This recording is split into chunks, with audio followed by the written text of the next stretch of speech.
Сегодня отмечается День народного единства, праздник мира, добра и толерантности. Решение об установлении этой праздничной даты Госдума приняла еще в 2004 году, внеся поправки в федеральный закон. Однако сам праздник берет свое начало еще в 17 веке, когда 4 ноября 1612 году люди разных национальностей объединились, и народное ополчение во главе с земским старостой Кузьмой Мининым и князем Дмитрием Пожарским освободило Москву от польских интервентов. Эта победа положила конец смутному времени и помогла восстановить российскую государственность. Уже на протяжении 2 с лишним веков Ингушетия является неотъемлемой частью России. В мире и согласии здесь проживают представители порядка 70 национальностей. Их объединяет любовь к своей родине и стране.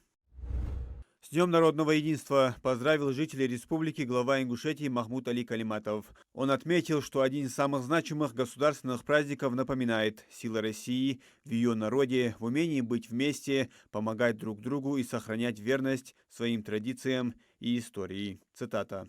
«Единство, сплоченность и готовность прийти на помощь – то, что всегда помогало нашему народу преодолевать трудности и выходить из самых сложных испытаний с честью. Ингушетия по праву является частью этой великой истории. На нашей древней и гостеприимной земле веками в мире и согласии живут представители разных народов и конфессий. Мы дорожим этой гармонией, бережем добрососедство и передаем из поколения в поколение уважение, взаимопомощь и любовь к родине. Сегодня мы вместе строим будущее нашей республики и всей страны. Трудимся, воспитываем детей, сохраняем культуру, язык, традиции и духовные ценности. Ингушетия вносит свой вклад в укрепление российской государственности, развитие экономики и культуры, в укрепление единства и стабильности в обществе. В непростое время особенно важно сохранять те ценности, которые нас объединяют: уважение, ответственность, доброту и стремление к созиданию. Только вместе, поддерживая друг друга,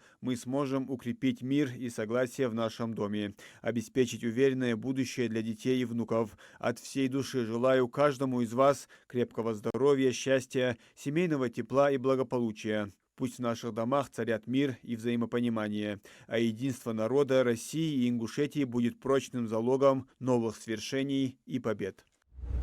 В День народного единства оперативный штаб в Ингушетии обращается к жителям и гостям республики с просьбой проявлять бдительность и соблюдать меры безопасности при посещении мест массового скопления людей, не трогать незнакомые предметы, оставленные без присмотра, не допускать действий, способных привести к возникновению ЧС и создающих опасность для окружающих. При обнаружении подозрительных предметов и вызывающих подозрения транспортных средств, получении сведений о планируемых терактах, наличии у граждан взрывчатых веществ и оружия, лиц, возможно причастных к подготовке и совершению преступлений, незамедлительно сообщать по телефонам, которые вы видите на экране.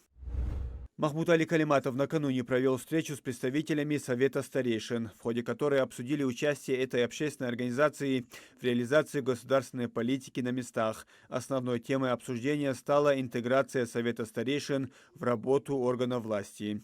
Глава Ингушетии подчеркнул, что Совет старейшин призван играть значимую роль во всех сферах жизни республики, внося вклад в сохранение ее традиций, а также в поддержании стабильности и единства в обществе. По инициативе руководителя субъекта старейшины будут привлекаться к обсуждению ключевых направлений регионального развития. В рамках сотрудничества они смогут участвовать в заседаниях консультативных советов при госорганах и выдвигать инициативы, направленные на укрепление социальной ответственности населения. Глава Ингушетии выделил несколько конкретных задач для Совета старейшин: укрепление общественного согласия, содействие в повышении платежной дисциплины за коммунальные услуги, разъяснение населению необходимости оформления прав собственности на недвижимость, сохранение и укрепление традиционных семейных и духовных ценностей. Особое внимание на встрече уделили профилактике и борьбе с наркоманией. По официальным данным, на учете в наркологическом диспансере состоят более 2000 человек, однако реальное число зависимых, по оценкам специалистов, как минимум вдвое выше. Махмуд Али Калиматов подчеркнул, что наркомания представляет угрозу национальной безопасности. Он призвал Совет старейшин включиться в работу с этим злом, используя силу общественного порицания и авторитет традиционных ценностей. По итогам встречи стороны договорились разработать план совместных действий, предусматривающий ежеквартальные заседания, отчетность по результатам проделанной работы и создание общественных комиссий по важным направлениям.